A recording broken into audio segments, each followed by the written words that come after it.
And we leave it at that. I want to open this up now because it portends a lot of possibilities. Yes, it is about Bihar. Yes, it is about survival. And yes, this is about political coming together of like-minded parties, if you will. But it is also about the national picture. It is also about what this may mean for 2024. I want to bring in Rameshwar Chaurasia, BJP leader, Supriya Srinath, Congress spokesperson, Love Kumar, JDU leader, Sanjay Kumar is professor, CSDS, Ratan Sharda, RSS researcher and author, and R. Rajagopalan, senior journalist, also joining us. Let me start with the JDU spokesperson, Love Kumar ji. ये बताइए कि 2017 में when Nitish Kumar left the Mahagठबंधन, उन्होंने बोला कि it had become impossible to work with Deputy Chief Minister Tejaswi. When I felt I cannot work with my principles, that is why I separated myself. उन्होंने बोला था कि भ्रष्टाचार का जो टेंट है उसके साथ वो काम नहीं कर पाएंगे. क्या 2017 से 2022 में भ्रष्टाचार का टेंट खत्म हो गया? देखिए, सबसे पहली बात है कि अभी तो सरकार बनने दीजिए और बहुत अच्छी सरकार चलेगी. भ्रष्टाचार पर न कभी समझौता हुआ था, न कभी समझौता होगा. ये बात आप कान खोलकर पूरी तरह से पूरी गारंटी के साथ मैं कह सकता हूं कि कभी भ्रष्टाचार पर नीतीश कुमार जी ने समझौता नहीं किया है और आगे भी समझौता नहीं होगा. लेकिन लव कुमार जी 2017 में लालू प्रसाद यादव के खिलाफ तो केस तो थे, लेकिन कन्विक्शन नहीं हुए थे. आज तो 5 केस में उनके खिलाफ विधि आ गई है. 5 केस में. और आप कह रहे हैं कि भ्रष्टाचार के साथ कोई समझौता नहीं होगा. आज देश में जो माहौल है, किस तरह से केसेस किए जा रहे हैं, किस तरह से ईडी और संस्थाओं का दुरुपयोग किया जा रहा है, किसी से छुपा नहीं है. और नीतीश कुमार जी लोकतंत्र की हत्या नहीं होने देंगे. जब लगा नीतीश कुमार को कि लोकतंत्र खतरा है में है भारत का, तब इन्होंने उस गठबंधन का साथ छोड़ा. और सिर्फ यहाँ ही साथ नहीं छोड़ा, पूरे देश में घूम घूम कर बेनकाब करेंगे बीजेपी के चेहरा और चरित्र को. और नीतीश कुमार एक ऐसे व्यक्ति का नाम है जिस पर सब लोग नहीं, आप सब लोग कह रहे हैं कि लोकतंत्र खतरे में है, संविधान की मौत हो रही है. मैं पूछता हूं बीजेपी प्रवक्ता से, रामेश्वर चौरसिया जी, कि कॉन्स्टिट्यूशन को आप मरा रहे हैं रोज, आप लोकतंत्र को मरवा रहे हैं रोज. इसीलिए नीतीश कुमार जी ने ये इस क्षण पे, इस टाइम पे उन्होंने तय किया कि अभी बीजेपी को छोड़ना ही है और महागठबंधन में वापस जाना है. जवाब दीजिए. पहले तो इनसे पूछिए लोकतंत्र बोलते किसको है. लोकतंत्र में जब चुनाव हो रहा है, आपको पता है नीतीश कुमार जी आज छोड़ रहे हैं, तो पूछिए कि रीजन क्या है, कौन सा दोषारोपण है. आपने सही बोला कि लालू जी पर जो केसेस थे 17 तक कन्विक्शन नहीं था. अब ये कह रहे हैं केसेस हमने कराए. क्या इनको ये भी नहीं पता है कि लालू जी पर केस जब हुए, हमारी सरकार केंद्र में भी नहीं थी, प्रदेश में भी नहीं थी, उन्हीं की सरकार थी. और उन्हीं के नुमाइंदे जो केंद्र में थे, स्वर्गीय कौन थे वो जो बिहार से ही राज्यसभा के मेंबर थे, देवगौड़ा जी के बाद बने थे, उस समय इन पर केसेस हुई हो तो उन्हीं के आदमी थे. अब इनको ये भी नहीं पता है.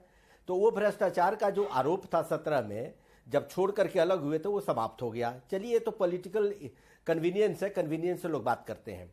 दूसरा, जहां तक नीतीश कुमार जी की बात है, तो आप छोड़ दीजिए नीतीश कुमार को. पलटू राम तो लालू जी ही बोलते थे, जो बोले ये सब शब्द मेरे नहीं है, मैं नहीं बोल सकता.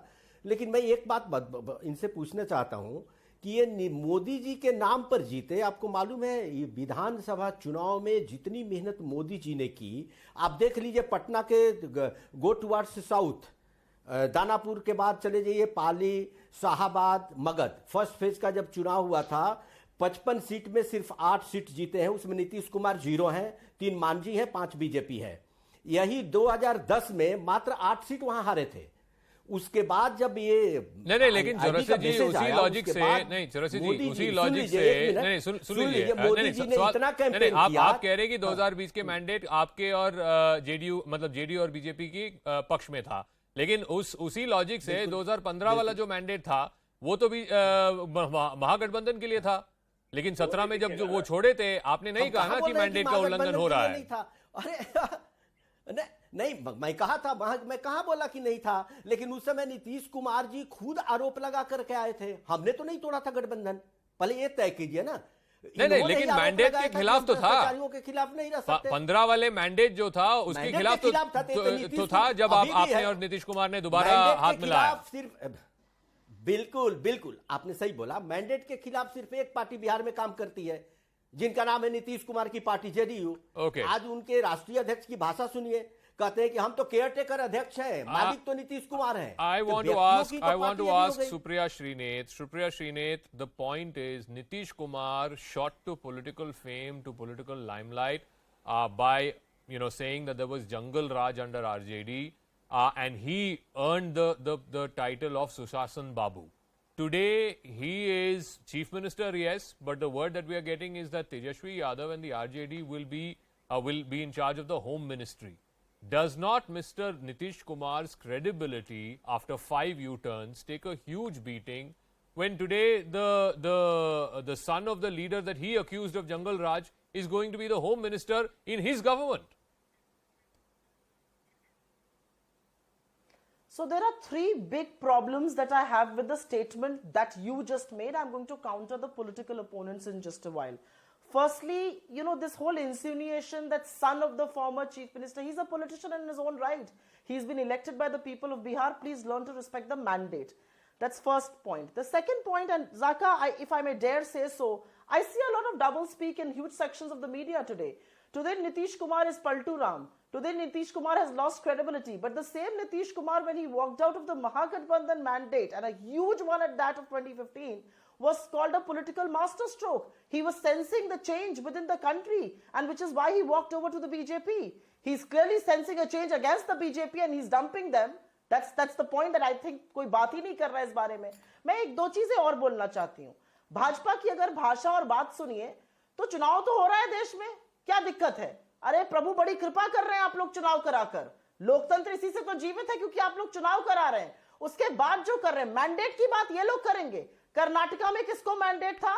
मध्य प्रदेश में किसको मैंडेट था? पिछली सरकार में गोवा को किसको मैंडेट था? अरुणाचल में किसको मैंडेट था? नागालैंड में किसको मैंडेट था? जेपी नड्डा जब बिहार जाकर कहते हैं, पहले प्रधानमंत्री ने बिहार के डीएनए पर सवाल खड़ा कर दिया। अब जेपी नड्डा जाकर कह रहे हैं रीजनल पार्टीज बचेंगी ही नहीं, it will all be the BJP. You think regional parties will not be a reality in Indian politics? Wake up and smell the coffee. That's the reality. Those regional aspirations are very real. No, but तो आपको लगता है आप लोगों की तौहीन लगातार करते रहिएगा और लोग आपकी जी हजूरी में लगे रहेंगे. And one last point that I want to make, Zaka, is why is it? No, Zaka, the last point that I want to make, please allow me to make that point. Why is it that some of the oldest allies of the BJP are deserting them? Okay. The Shiromani Akali Dal, the Sena, today Nitish Kumar, Hanuman Beniwal, Mr. Naidu. Look at the number of the PDP. I'll ask Why that are to the people BJP. deserting It's a the legitimate ship? question. I'll ask that to the BJP. Because But please, autocratic but please rulers answer are- my question, which is that for the last 4 years, from 2017 onwards, last 5 years now till 2022, BJP has been supporting a government and has been part of a government. Nitish Kumar had 44 or 43. BJP had 77. Now, you please tell me, in which situation a political party which has almost twice the number of seats says, okay, you be the chief minister, we will support your government, we will, work under you. Number two, as recently as last week, when there was this BJP conclave in Patna, both Amit Shah and JP Nadda said in 2024 and in 2025, we will fight under the leadership of Nitish Kumar. Now, please tell me, is that not political Raj Dharma? And please tell me one example where a party with far higher number of seats, in fact, almost twice the number of seats, has said, okay, we will play junior partner. Excellent question. Absolutely brilliant question. But that question cannot be asked to me. That question should be asked of the BJP. Why did you allow somebody with lower number of seats to become the chief minister? आप दुनिया में सामने आके बोलते हैं हम आपकी leadership में चुनाव लड़ेंगे और उसके बाद आप जड़ काटने का काम करते हैं. वही आपने शिवसेना के साथ किया, वही आप इनको करें, which is exactly the point I'm trying to make. The two gentlemen, the hum do part of the two gentlemen, Mr. Modi and Mr. Shah, are so obsessed with political power that my understanding is that the BJP wants a one-party rule.